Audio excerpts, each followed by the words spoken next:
안녕하세요. 저는 30대 초반의 여자입니다. 저는 얼마 전 프로포즈를 받고 양가 부모님께 인사 후 결혼 준비를 시작하려는 예비 신부이기도 합니다. 곧 상견례를 앞두고 있는데 마음이 괜히 붕 뜨고 설레기도 하면서 그러네요. 저에게 프로포즈를 한 남자친구는 참 좋은 사람입니다. 3년 넘게 만나면서 화를 내는 거 본 적이 없거니와 저와 의견이 안 맞을 때도 일단 제 이야기를 먼저 들어주는 사람입니다. 그래서 더 결혼을 해야겠다는 생각을 하기도 했지만 남자친구의 부모님을 만나 뵙고 확신을 하게 되었습니다. 두 분 다 너무 유하시고 제 사정을 봐주시려고 배려해 주시는 게 보여서 오히려 제가 죄송할 정도였거든요. 남자친구의 형과 누나도 너무 잘 대해 주셔서 저와 아버지밖에 없는 저희 집에 남자친구가 인사 왔을 때 허전했겠다 싶었습니다. 제가 외동딸인 걸 알고 어머님께서 우리는 다른 때 모이면 되니까 명절에는 아버님하고 보내요. 왜 이런 얘기 먼저 하냐면 요즘 아가씨들은 그런 게 스트레스라고 들어서 우리 막내 장가 가는데 오해받을까 걱정돼서 우리 며느리랑 사위는 이미 내 식구니까 우리 스타일 다 아는데 새 사람 맞으려니 또 이래요. 라며 웃으시더라고요. 남자친구 형수님은 곁에서 어머니 그런 건 나중에 말해줘도 된다니까요. 딱 봐도 우리 어머님 아버님 사람 좋다고 다 써있는데 뭐가 걱정이에요. 나는 안 좋은 사람이라 시부모님한테 막 까불어요. 시연씨도 편해지면 나처럼 해요. 어머님 아버님 사이에 앉아 장난치시더라고요. 그러다 남자친구 누나가 언니 아무리 그래도 이 집 딸은 나예요. 맨날 내 자리 뺐더라. 시연씨, 우리 집이 딸보다 며느리예요. 걱정 안 해도 돼요. 우리 집에서 제일 문제가 막내인데 걔랑 맞으면 됐죠. 라며 웃으시고요.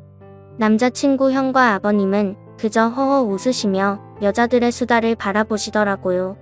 그 모습이 너무 행복하고 화목해 보여 진짜 가족이 되고 싶다는 생각이 들었습니다. 집에서 저를 기다리실 아빠 생각이 마음이 좀 아프기도 하면서요. 하지만 남자친구가 평소에도 저희 아빠와 아버님을 얼른 만나게 해드려서 친해지게 하고 싶다고 했었기에 얼른 그렇게 되기를 바라기도 했습니다. 두 분 다 취미가 낚시이신데 어머님이 따라다니기 힘들다며 얼른 낚시 친구 만들라고 하셨대요. 어머님은 야외 활동을 별로 안 좋아하셔서 낚시가 안 맞는데 아버님이 혼자 가면 심심하다고 같이 가자고 조르셔서 가신다고 하더라고요. 형수님과 매형네 부모님들은 낚시가 아닌 다른 취미가 있으셔서 낚시는 같이 안 가신다고 하더라고요. 대신 1년에 한두 번씩 같이 모이셔서 여행하신다면서요. 이런 집이다 보니 제가 남자친구와 결혼을 하면 아빠도 덜 외롭고 좋으실 것 같아 마음이 더 좋더라고요. 이렇게 좋은 일이 있는데 저희 엄마는 어디 계시냐고요? 병마와 싸우시다 끝내 하늘나라에 먼저 가셨습니다. 제가 뭔가 해드릴 수 있었는데 축하한다는 말만 남기고 떠나실 엄마이기에 아쉬운 마음과 그리운 마음이 큰 상태이긴 하지만 저는 엄마가 저를 축하해주고 계신다고 확신하고 있습니다. 그럴 만한 일이 있기도 하고요. 저희 부모님은 어릴 적부터 사랑 표현을 듬뿍 하면서 저를 기르셨습니다.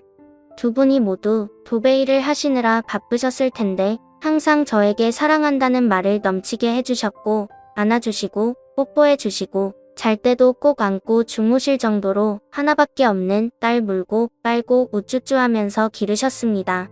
저는 그런 부모님이 너무 좋았습니다. 도배풀 냄새와 페인트 냄새가 나는 그 폼에 안겨서 어리광을 부리던 어린 날에 저는 항상 해벌쭉 웃는 얼굴이었으니까요. 동네 친구들도 저에게 나도 시연이처럼 외동이면 좋겠다. 그럼 저렇게 예쁨 받으면서 살 수 있을 텐데 라면서 볼멘 목소리를 내곤 했습니다. 학교에 등교할 때도 엄마는 가방이 무거울까 들어주셨고 학교할 때는 아빠가 데리러 오셔서는 업어서 데리고 가시기도 했거든요. 그래서인지 저에게 짓궂게 구는 남자아이들도 오래가지 않아 멈추곤 하더라고요. 그렇다고 저에게만 비싸고 좋은 물건들을 사주시고 그런 건 아니셨습니다. 평범하게 이종사촌 언니 옷을 물려 입고 꼭 필요한 옷들만 사서 입었죠.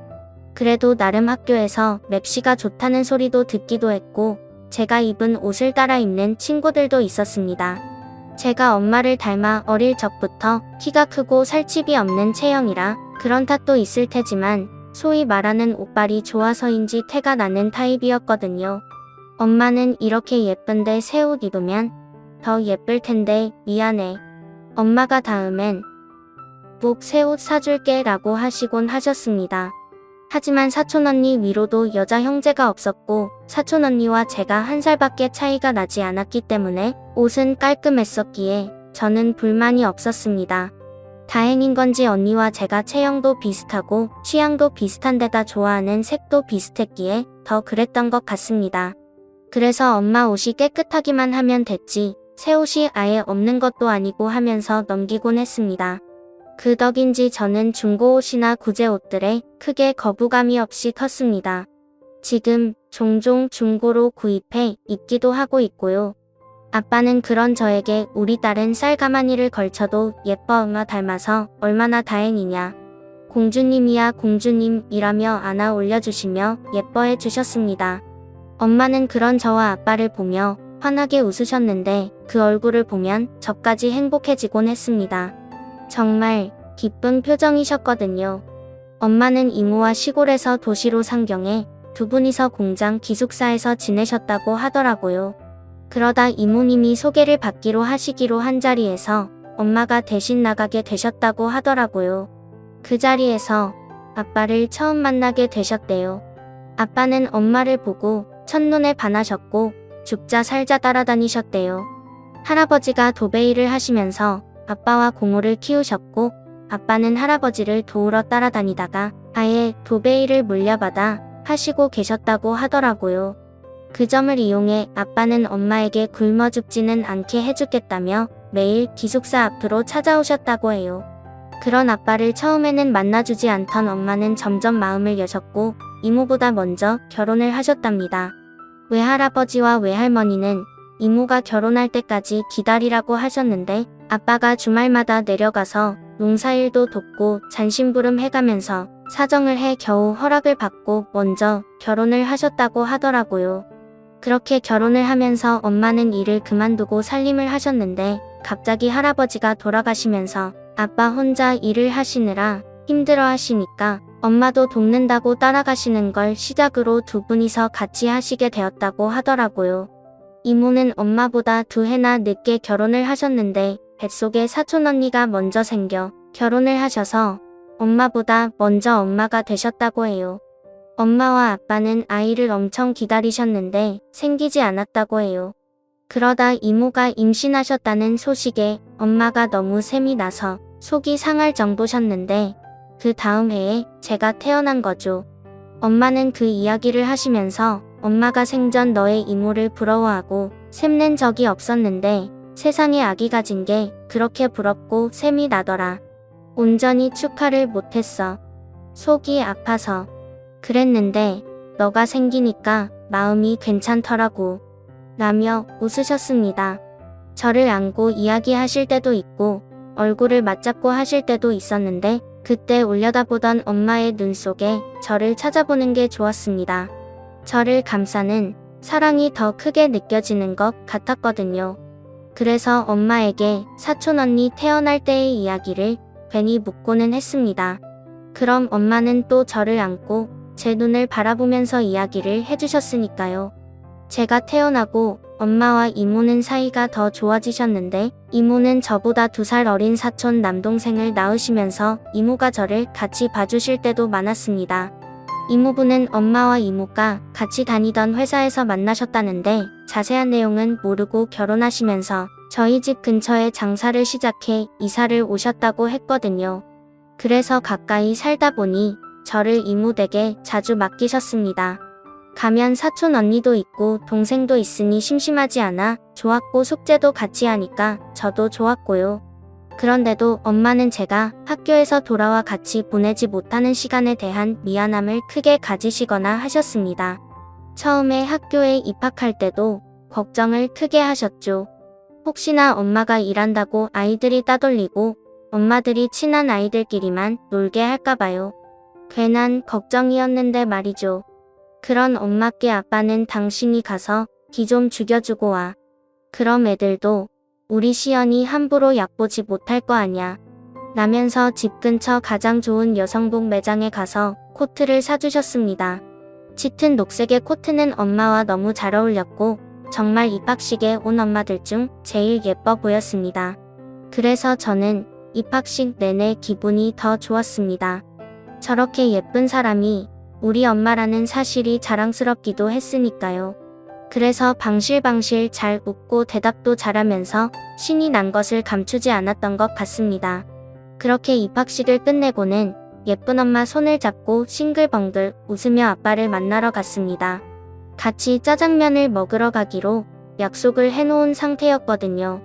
아빠는 갑자기 잡힌 일 때문에 입학식에 못 가시는 대신 짜장면은 같이 먹자고 하셨거든요. 입학식에 다녀오면 다 해놓으신다고요.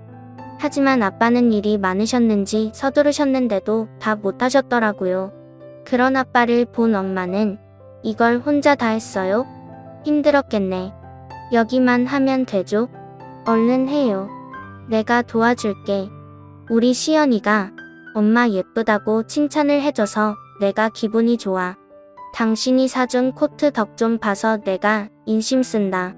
라면서 코트를 벗어 저에게 주셨습니다. 잘 안고 있어. 엄마랑 아빠가 얼른 일 끝내고 짜장면 먹으러 가자. 라면서요.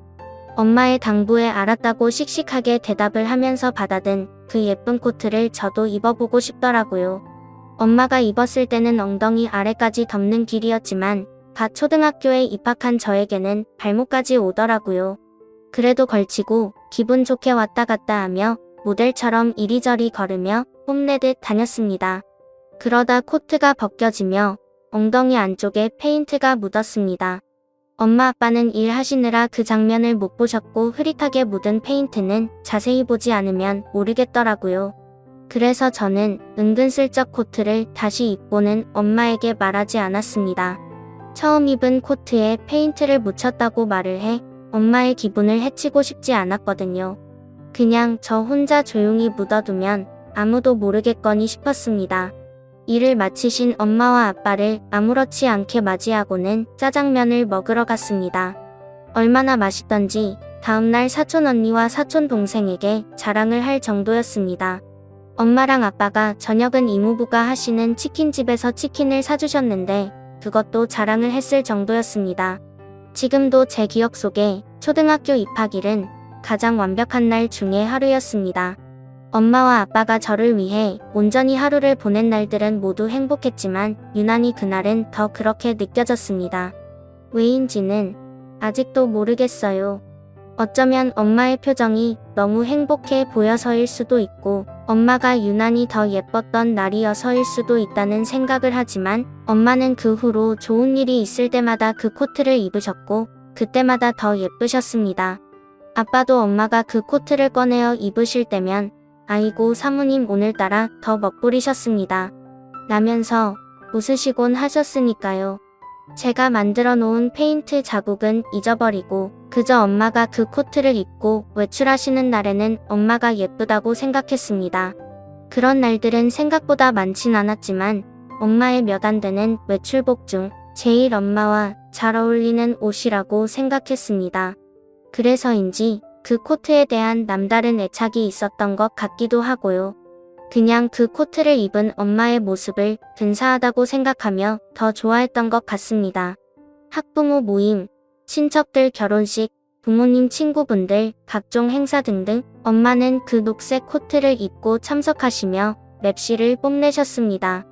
엄마, 난 엄마가 이 코트 입는 날이 제일 예뻐 보이는 것 같아. 라면서 엄마를 울려다보며 제가 품에 안기면 엄마는 우리 공주 고맙습니다. 하면서 기뻐하셨습니다. 그러던 어느 날부터 엄마는 그 코트를 입지 않으셨습니다. 저는 그저 엄마가 외출할 일이 없어 그러신가 보다 했죠. 제가 중학교에 들어가고 얼마 후 엄마는 매우 바빠지셨거든요. 아빠가 사다리에 올라가 일을 하시다가 같이 일하던 다른 아저씨의 실수로 떨어져 허리를 크게 다치셨거든요. 여름방학이 얼마 남지 않은 때였는데 학교에 있다가 연락을 받고 병원으로 달려갔을 때 아빠는 머리에도 크게 반창고를 붙이고 계셨고 허리에도 칭칭 붕대를 감고 계셨습니다. 제가 병실에 들어가는데도 아빠는 일어나지도 못하시고 고개만 겨우 돌리셨습니다. 몸통을 아예 움직이지를 못해 누운 채로만 계셔야 했습니다. 엄마는 그런 아빠 곁에서 손과 발이 된 것처럼 수발을 드셨습니다. 하지만 쌓여가는 병원비를 감당하기에는 저의 집은 여유롭지 못했습니다. 아빠랑 엄마랑 함께 일을 하셔도 겨우 감당을 하며 살던 살림은 아빠가 병원에 계시고 엄마는 수발을 드시는 상황에서 감당하기가 벅차셨을 겁니다. 언제부터인가 집안의 물건들이 작아지고 사라지고 하더라고요. 예를 들면 TV가 작고 낡은 걸로 바뀌었거나 냉장고가 영문형이었다가 작은 크기로 바뀐다거나 하는 식으로요. 아빠에게 선물 받았다며 좋아하시던 반지나 팔찌 같은 작은 주얼리 종류들도 안 보이기 시작했죠. 그러면서도 엄마는 저를 만나실 때마다 웃으셨습니다. 아빠가 오늘은 옆으로 돌아 누우셨어. 아직 일어나 앉기는 힘드시지만 곧 하실 수 있을 것 같아. 식사도 전보다 더 많이 하셨다. 라며 병원에서 있었던 일들을 말씀하시면서도 하나도 힘들지 않으신 것처럼 웃으셨습니다.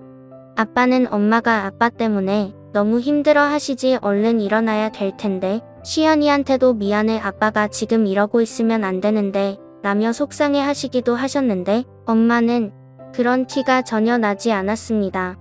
그러다 아빠가 휠체어에 앉아 생활을 하실 수 있게 되면서 4개월의 긴 병원 생활을 마치고 집으로 돌아오셨습니다. 아빠가 퇴원만 하시면 모든 일이 다 해결될 줄 알았지만 엄마의 고단한 일상은 그때부터가 시작이었습니다. 여전히 아빠는 일을 하시지 못하셨고 생활비는 들고 재활을 위해 병원에도 가야 했으니 돈이 필요했죠. 엄마는 그 생활비를 채우기 위해 다른 도배업체 아르바이트식으로 일을 나가셨습니다. 점심때는 집으로 와 아빠를 챙기시고 다시 나가셨다가 저녁에 와서 아빠 재활운동을 도우시고 저도 챙기시고 주무셨습니다. 안 그래도 마른 엄마가 점점 더 말라가는 게 보였습니다. 제가 할 수 있는 일이라고는 그저 열심히 공부해 좋은 점수로 엄마를 기쁘게 하는 것뿐이었습니다. 아빠 다리나 어깨 마사지를 하거나 이야기 상대로 해드리는 것은 당연한 것이니 도와드린다고 할 수도 없었고요. 아빠는 엄마에게 항상 미안하다고 하시면서 고맙다고도 하셨는데 엄마는 그럴 때마다 그러니까 얼른 나와서 갚아 나 힘들어 그런데도 어떻게 해. 나는 시연이 아빠가 당신이 이렇게 좋은데 나가서도 당신만 눈에 아른거려서 큰일이야. 왜 이렇게 보고 싶어 맨날 붙어있다가 이렇게 떨어져 있어서 그런가 봐. 라며 웃곤 하셨습니다. 아빠는 그런 엄마를 보시면서 크게 웃으시면서 그래 알았어. 얼른 나와서 당신 고생도 그만 시키고 내가 당신 목까지 일 다 할게. 라고 약속을 하시곤 하셨습니다. 아빠는 정말 그 약속을 지키시려는 듯 엄마가 안 계실 때도 혼자서 움직이는 연습을 하시기도 하셨습니다.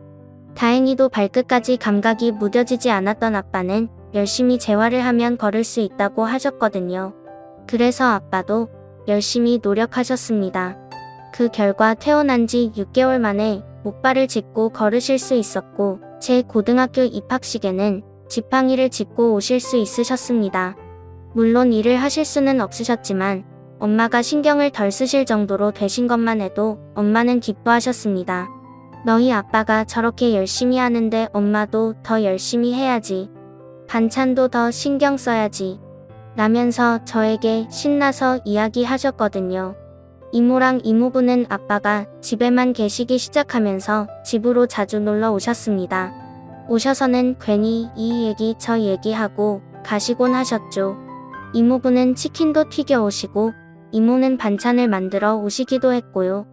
사촌 언니와 사촌 동생은 워낙 자주 오고 가니 따로 인사할 말이 없을 정도로 지냈고요. 아빠가 편찮으신 이후로 언니와 동생은 더 저를 챙겼습니다. 혹시나 제가 소외감을 느끼지는 않을까 배려해주는 게 느껴져 너무 고맙더라고요. 고모는 몸에 좋다는 약재들을 멀리서 보내오시거나 하셨습니다. 따로 엄마에게 연락은 하시는 것 같았고 저에게는 별 말씀이 없어 몰랐는데 아빠는 부모가 보내오는 약재 우린 물을 마시실 때마다 이거 효과 있다고 해서 먹기는 하는데 나보다 너희 엄마가 마셔야 하는 거 아니냐, 살이 더 빠졌어라고 하셨습니다. 엄마는 더 나은 수입을 위해 가사 도우미 일을 하시기 시작하셨는데 아침부터 저녁 때까지 이리저리 바쁘게 움직이시느라 식사도 제대로 챙기지 않으시는 것 같았습니다. 집에 오셔서도 아빠의 하루를 모르시며 겨우 몇 젓가락 드시고는 씻고 바로 주무시곤 하셨거든요. 저는 그런 엄마의 고단함을 덜어드리기 위해 여전히 열심히 공부했고 청소와 빨래를 도맡아 했습니다. 그러면서도 저희 가족은 희망을 버리지 않았습니다. 어쨌거나 아빠는 점점 더 나아지고 계셨으니까요. 누워만 계시면서 식사며 대소변 기저귀를 갈아야 했던 시기를 지나 지팡이를 짚기는 하셔도 걸을 수 있게 되었으니까요. 더 좋은 상태가 되겠다는 아빠의 의지도 강하셨고 그만큼 열심히 운동을 하시고 계시다는 걸 알고 있었기에 희망을 버리지 않고 더 나아지기를 바라며 버텼습니다. 하지만 그 희망은 엄마를 갈아 넣은 토양 위에 피운 꽃이라는 것을 우리 가족 모두 알고 있었지만 내색하진 않았습니다. 저는 제가 대학을 가고 취직을 하면 엄마에게 그만큼 보상이 될 거라는 큰 착각을 하고 있었고 아빠는 얼른 좋아져서 다시 도배 일을 하실 거라고 생각하고 계셨으니까 조금만 더 엄마가 버텨주기만을 바랄 뿐이었죠. 미안함과 고마움에 대한 표현을 그저 각자 자리에서 열심히 하는 것으로 대신하려고만 했습니다. 그게 엄마에게는 희망이라는 이름의 고문이 될 수 있다는 걸 까맣게 모른 채 말했죠. 지금 생각해보면 그러면 안 됐습니다. 고맙다고 말하고 미안하다고 말해야 했습니다. 그러면 엄마가 뒤돌아 한숨 쉬시면서 지친 마음을 달래느라 병드는 일 따위 없었을지도 모릅니다. 그 지친 마음을 너무 등한시하고 당연시하면 안 되는 것이었습니다. 한 번이라도 더 표현하고 말했어야 했습니다. 그랬다면 엄마가 속으로 그런 병이 쌓이지 않았겠죠. 어쩌면 엄마에게 저는 그저 공부를 열심히 하고 있는 것으로 모든 것을 대신하려고만 했던 것 같습니다. 그게 엄마가 좋은 일이 아니라 저를 위한 일인데도 엄마가 저를 사랑하는 그 마음을 이용해 엄마에게 월권을 행사한다는 것을 몰랐던 거죠. 말썽 안 부리고 공부만 잘하면 자식으로서 모든 걸 다 하는 줄 단단히 착각했던 겁니다. 건방지고 웃기는 일이죠. 결국 성적 좋아 좋은 대학 가고 좋은 회사 가는 건 엄마가 아니라 저였는데 말이죠. 그저 저의 미래를 위해 제 할 일을 하는 것뿐이었는데 마치 엄마를 위해 대단한 일을 하는 양 굴면서 부끄러운지도 몰랐습니다. 엄마는 그런데도 저에게 엄마는 우리 시연이 덕에 살아 고마워 라고 하셨습니다. 제가 고등학교에 가면서 아빠가 빨래나 청소를 하시고 반찬과 밥도 하셨거든요. 그런데 가끔 제가 아빠를 챙긴답시고 뭐라도 해놓으면 그렇게 좋아하시면서 그렇게 말씀하시면서 저를 품에 안고 볼을 부비면서 웃으셨습니다. 그런 엄마의 모습을 자주 보고 싶다 가도 공부한다는 핑계로 자주 하지 못하면서 그렇게 잘난 척을 했습니다. 아빠는 내가 한다고 하는데 그래도 제대로 못하지 미안해, 더 꼼꼼히 할게요 라면서 말씀하시거나 하셨는데 그런 아빠를 보며 엄마는 아이고 그런 말씀 마세요. 저는 지금도 너무 감사합니다. 내가 일한답시고 당신이랑 시연 이 더 못 챙겨서 미안하지. 엄마가 입학식도 못 가고 엄마가 나빴지 라며 웃으셨습니다. 그런 엄마에게 대학교 입학식에는 꼭 와야 해, 고등학교 졸업식에도 라며 대답했습니다. 그때는 엄마가 환하게 웃으셔서 엄마가 진짜 너무 행복하신 줄 알았는데 지금 돌이켜보면 너무 철딱선이 없는 딸이었기에 부끄럽고 속상합니다. 저는 열심히 한 만큼 집에서 가까운 서울 상회권대학에 입학했습니다. 정치 외교학을 전공하며 외교관의 꿈을 꾸기도 했죠. 엄마는 그런 저의 꿈을 지지해 주시면서 엄마는 외국에 한 번도 못 가봤는데 우리 딸은 어디든 다니면서 살아 멋지게 엄마처럼 살지라면서 축하해 주셨습니다. 저는 대학에 가서도 열심히 공부했습니다. 장학금을 받아야 엄마의 부담을 덜어드릴 수 있으니까요. 과외 알바를 하기도 했고 문서 번역 알바도 틈나는 대로 했습니다. 승무원이 꿈이던 사촌 언니는 영어 공부를 위해 어학연수도 다녀오고 했지만 저는 그럴 엄두도 못 냈죠. 그때는 그게 되게 큰 희생인 줄 알았는데 엄마의 희생에 비하면 아무것도 아니었다는 걸 생각도 못했습니다. 그렇게 저는 3학년까지 올라가며 내내 성적 장학금을 받았고 모두들 제가 외교관이 되기 위한 공부를 시작하기 위해 준비를 할 거라고 생각했습니다. 4학년에 올라가면서 저 역시도 그렇게 생각하고 준비를 하기 위해 이런저런 정보들을 모으기도 했고요. 하지만 저는 이내 일반 기업에 취업 준비를 시작할 수밖에 없었습니다. 돈이 필요해졌거든요. 아빠는 여전히 지평해를 짚고 다니셨지만 전보다 더 걷고 움직이시는 것이 부드러워지셨습니다. 아빠는 재활을 꾸준히 하시면서도 더 이상 벌이가 없이 사실 수 없다면서 작은 로또방을 시작하셨습니다. 장애 등급을 인정받으면 차릴 수 있다면서 여기저기 알아보시더라고요. 엄마가 열심히 일해 모은 돈으로 크지는 않지만 작은 로또방을 차리실 수 있게 되어 아빠는 이모부 가게 근처에서 장사를 시작하셨습니다. 엄마는 너무 기뻐하시면서 우리 남편이 이제 돈 버니까 나도 더 열심히 해야겠네라고 하셨습니다. 그러면서 정말 더 열심히 일하셨습니다. 아빠가 아프시면서 지은 빚도 거의 다 갚았다며 너무 좋다고 하셨습니다. 집안의 물건들을 내다 팔고 작은 걸로 바꾸면서도 생활은 빠듯했겠죠. 당연히 아빠 수술비와 재활치료비가 적은 돈이 들어가는 게 아니었을 테니까요. 그래서 어쩔 수 없이 도배 매장도 급하게 내놓고 할아버지가 사시던 집도 팔고 해보셨지만 모자라셨겠죠. 저도 학교에 보내시려면요. 생각해보면 아빠가 병원에 입원해 계실 때도 저는 어렵다는 말을 하긴 했지만 단 한 번도 부족하게 학교에 다녀본 적이 없습니다. 필요한 만큼 교재도 사서 공부했고 학원도 다닐 만큼 다녔고요. 그 모든 걸 엄마가 병간호하면서 어떻게 다 감당하시나요? 당연히 대출도 받고 하셨겠죠. 엄마는 정말 최선을 다하셨죠. 그런데도 엄마는 집에 빚이 있는 걸 마음 아파하시고 미안하셨습니다. 그렇게 아침부터 저녁까지 일만 하시면서 아빠와 저에게는 너무 고맙다. 덕분에 내가 산다. 내가 무슨 복이 있어. 이런 남편과 딸을 만나 다른 거 신경 안 쓰고 일만 하는지 모르겠다. 나만 속 편한 것 같아 미안하다. 라며 말씀하시곤 하셨거든요. 사실 모든 건 다 엄마 덕분이었는데 저는 엄마가 그렇게 이야기해 주시는 걸 들으며 으쓱거리기만 했습니다. 철딱서니 없이 잘난 척만 한 거죠. 아니 어쩌면 나밖에 모르는 바보 주제에 잘난 척한 걸 수도 있겠습니다. 저는 그걸 대학교 4학년이 돼서야 알았습니다. 과외 알바를 끝내고 공부를 하기 위해 가면서 커피를 사려고 줄을 섰는데 전화가 울렸습니다. 아빠 덕분요. 원래 제가 집에 도착하기 전까지 문자는 자주 하셔도 전화는 잘 안 하시는데 전화가 약간 놀란 상태로 전화를 받긴 했습니다. 시연아 지금 너희 학교 병원으로 올래. 엄마가 집에 들어왔는데 코피가 많이 나고 피를 많이 토해서 지금 병원에 와 있거든. 엄마는 검사한다고 여기저기 다니는데 아빠가 혼자 있기가 좀 힘들어서 라고 하시는데 금방 갈게요 라고 대답하고 얼른 병원으로 향했습니다. 응급실 입구에는 아빠가 머리를 감싸고 앉아 계시더군요.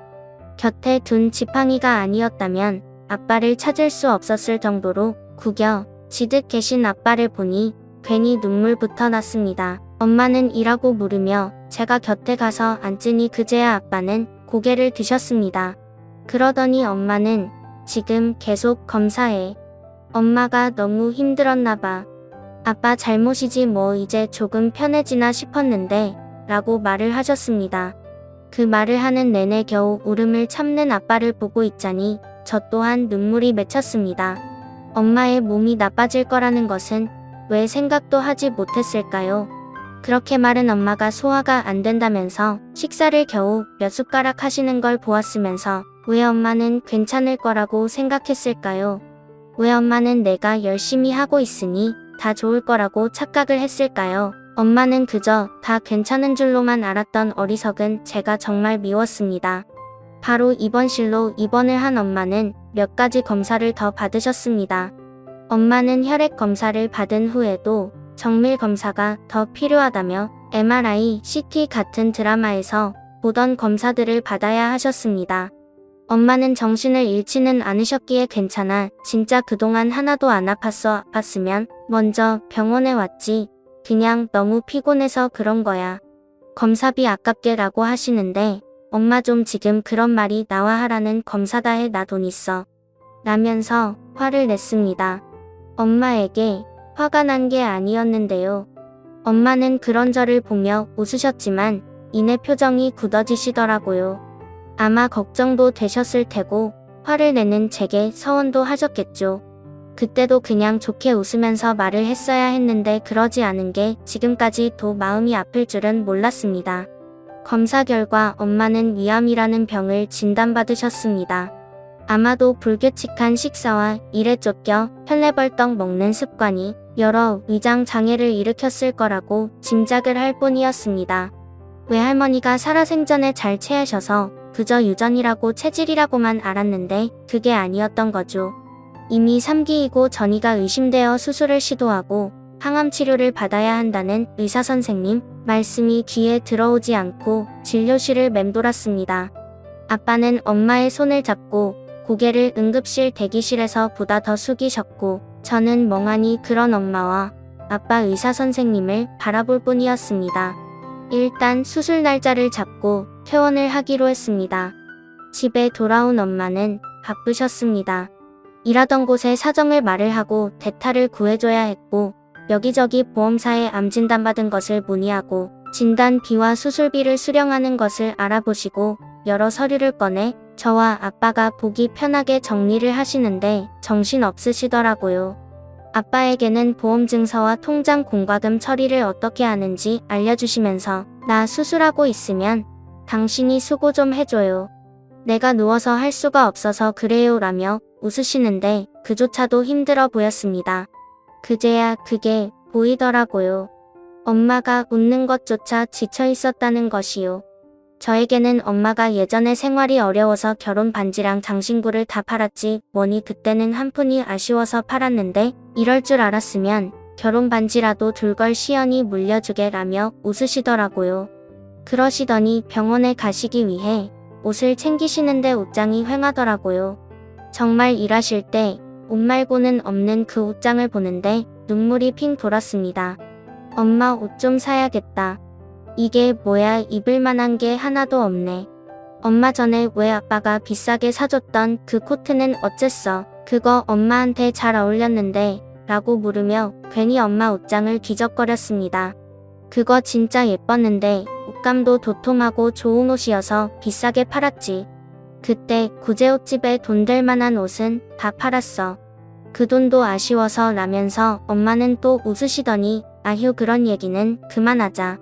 엄마도 이제 다 나으면 옷도 사입고 장신구도 사고 할 거야.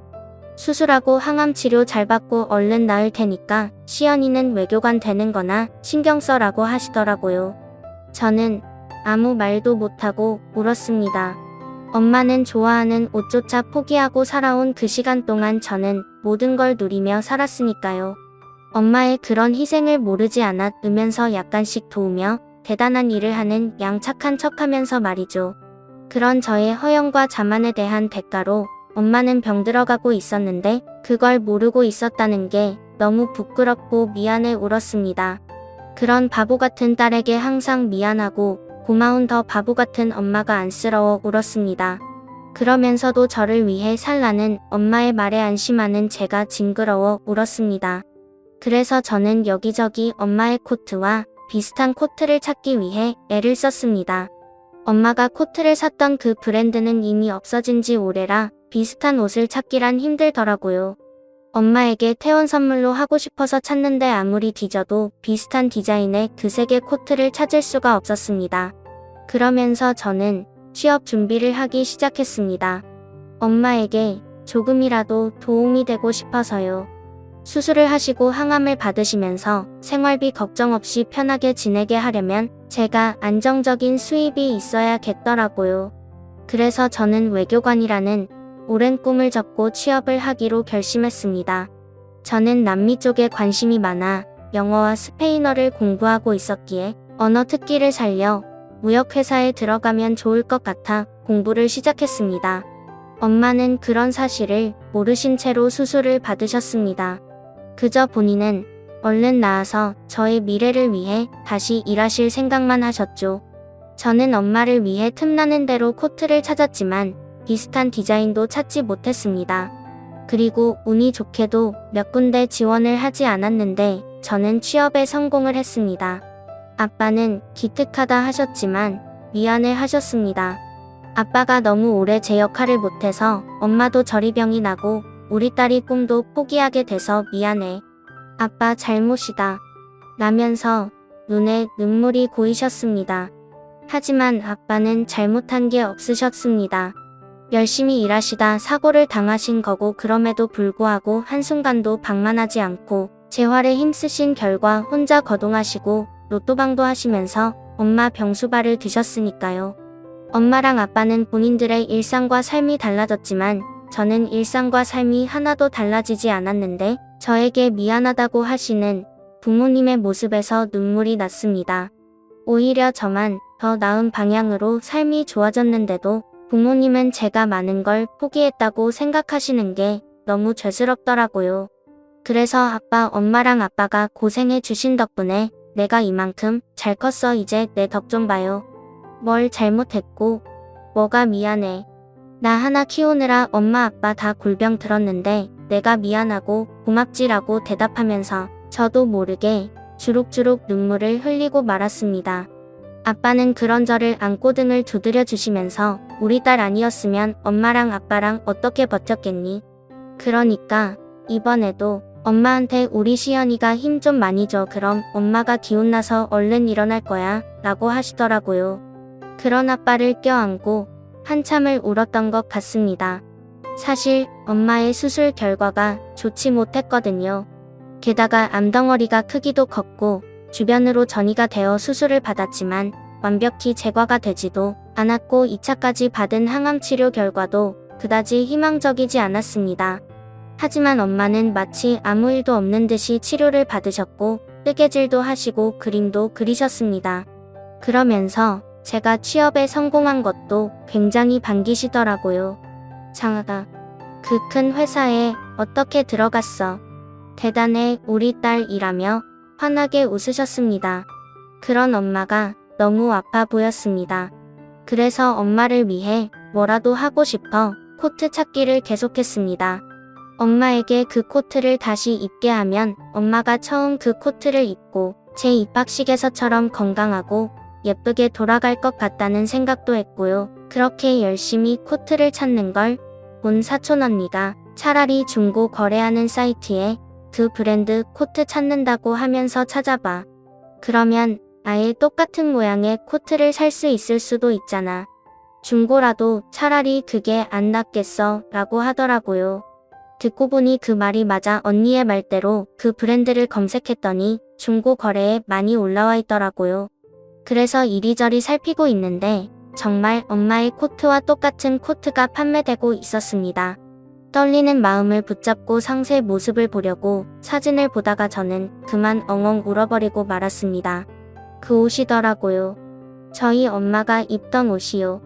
엉덩이 안쪽에 묻은 페인트 자국 사진을 찍어 전에 부재 매장에서 구입할 때부터 있었는데 세탁해도 안 지워지더라고요. 있는 데는 아무 이상 없습니다. 라는 설명을 덧붙여 놓았더라고요. 제가 묻혀놓은 그대로였습니다. 엄마에게도 말하지 않았던 비밀스러운 그 자국을 엄마가 정말 몰랐을까 싶을 정도로 여전히 뚜렷이 있더라고요. 바로 그분께 연락을 드려 저에게 꼭 파시라고 부탁을 드렸습니다. 그분은 페인트 자국 때문인지 안 팔려서 가지고 계셨다면서 저에게 파시겠다고 하시더라고요. 그래서 2시간 거리를 가 코트를 샀습니다. 집으로 돌아오면서 바로 세탁소에 맡기고 엄마에게 보여드릴 생각에 콧노래까지 나는데 이모가 이모부 가게에서 뛰어나오다 절 보시고는 시연아 엄마가 하면서 우셨습니다. 이모의 얼굴을 보는데 느낌이 오더라고요.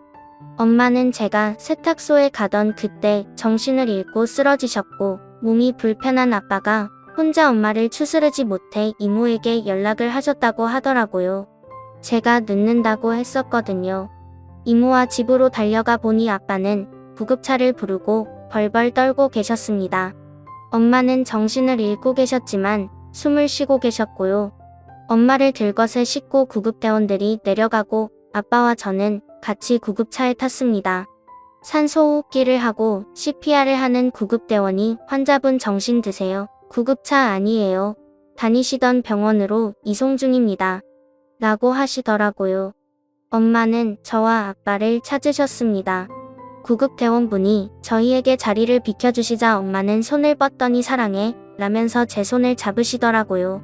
엄마 나도 사랑해 그러니까 라는데 심정지 신호음이 들리더군요. 구급대원분이 다시 한번 CPR을 시도하시는데 병원에 도착했고 엄마는 정신없이 응급실로 실려 들어가셨습니다. 의사 선생님과 간호사 선생님들이 분주히 움직이셨지만 엄마는 깨어나지 못하셨고 먼저 하늘나라에 가시고 말았습니다. 어떤 정신으로 장례식을 치렀는지 모릅니다. 정신없이 장례를 치르고 엄마를 납골당해 모시고 집으로 돌아와서도 아무 생각이 없었던 것 같습니다. 아빠와 저는 2달 정도를 서로 별말 없이 지냈던 것 같습니다. 그러던 어느 날 집으로 돌아왔는데 아빠가 눈물이 가득한 눈으로 저를 맞이하시더군요. 제가 세탁소에 맡겼던 그 코트를 아는 채로요. 세탁소 사장님이 너가 안 찾아간다고 정신없을 것 같아서 이제야 준다고 하시더라. 엄마가 봤으면 참 좋아했을 텐데 라며 우는 아빠를 끌어안고 저도 정신없이 울었던 것 같습니다. 마치 엄마와 셋이 끌어안은 것처럼 코트까지 끌어안고 울었습니다. 그리고 저는 그 후로 중요한 미팅이나 회의가 있을 때 꼭 그 코트를 입었습니다. 엄마가 지켜주시고 응원해 주시는 것 같아 일이 잘 되더라고요. 코트를 못 입는 계절엔 엄마가 뜨개실로 떠나오신 컵받침을 가지고 가고요. 남자친구 소개받던 날도 그 코트를 입었습니다. 곧 다가오는 상견례에도 그 코트를 입을 예정입니다. 그럼 아빠, 엄마, 제가 같이 가는 기분일 것 같아서요. 그리고 결혼해서도 잘 살 것 같아서요. 그러지 않을까요? 엄마가 고생하시고 희생하셨던 만큼 저는 앞으로 더 열심히 살려고 합니다. 그래야 엄마가 안 슬퍼하실 거라고 아빠가 그러시더라고요. 그래서 꼭 행복하려고요. 꼭이요. 엄마, 나 시집 가서도 잘 살게. 엄마처럼 환하게 웃으면서 그렇게 살게. 지켜봐줘. 지금까지 사연 들어주셔서 감사합니다.